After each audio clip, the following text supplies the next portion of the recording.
There is another good gene which is called the FOX03A gene, which promotes the utilization of insulin and insulin growth factor 1 in an efficient manner, and the antioxidant system in the body, that is in the body, there is an antioxidant system in the body, and helps that system to destroy oxidants, thereby creating an environment of increased longevity. There is a study that is called the Centurion study. And that study identified 150 SNPs.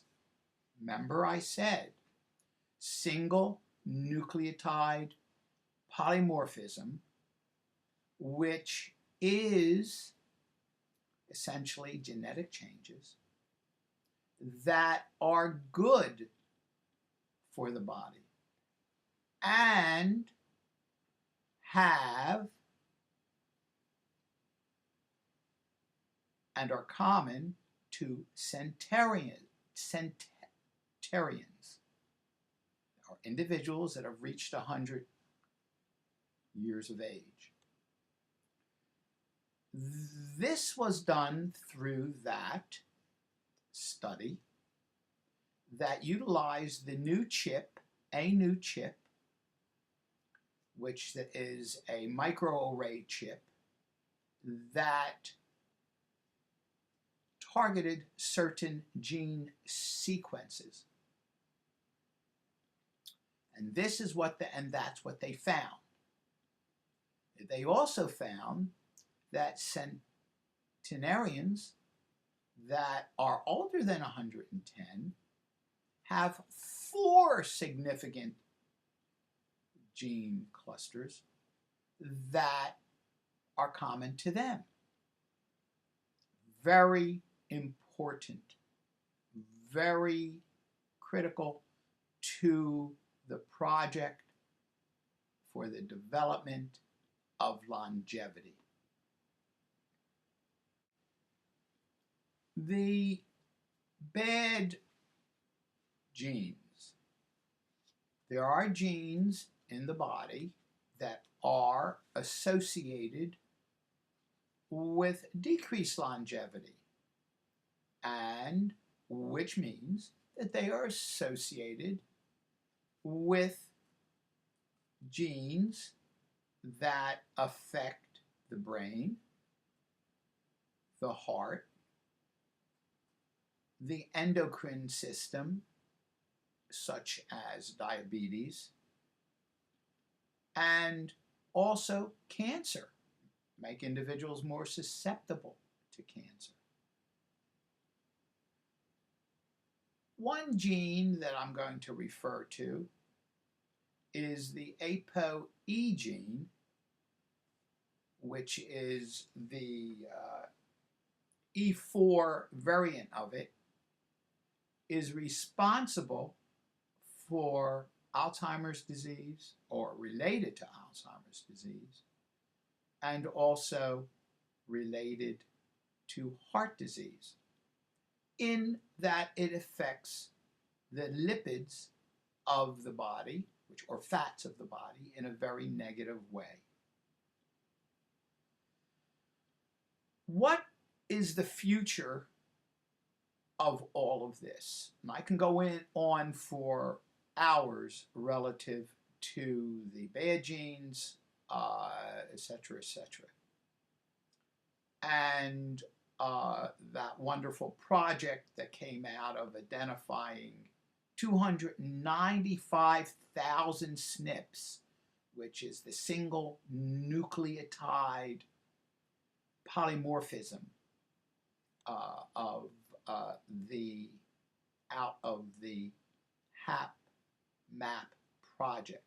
Oh, wait a minute. I think I said 195,000 in the previous discussion. It's 295,000. And I want you to understand a couple of things about the future. And that's what we're all about here at uspmed.com. The future.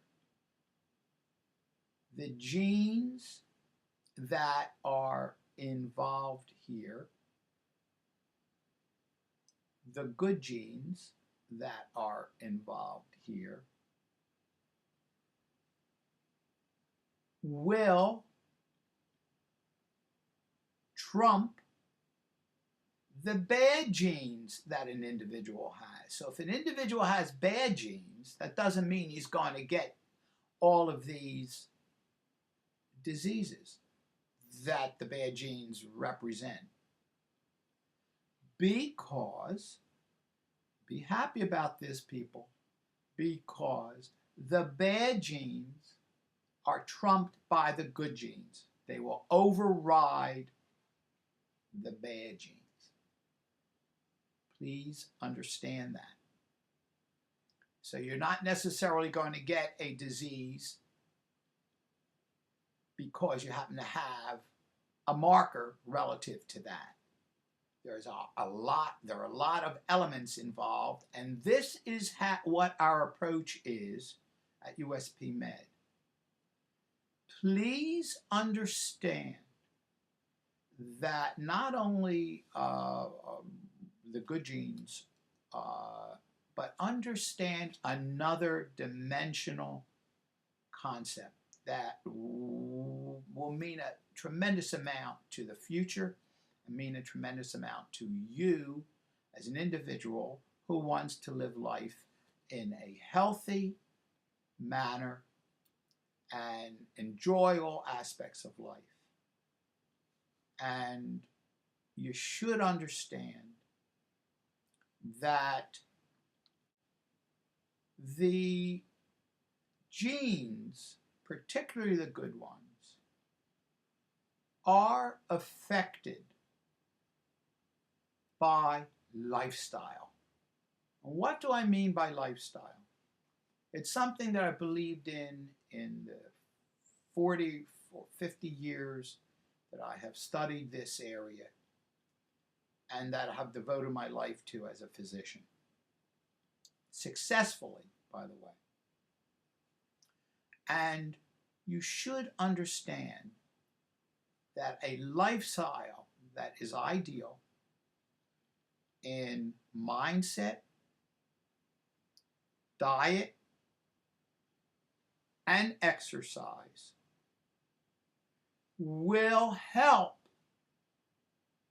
to express the good genes, will help the good genes to work better, and will give them more strength over the bad genes.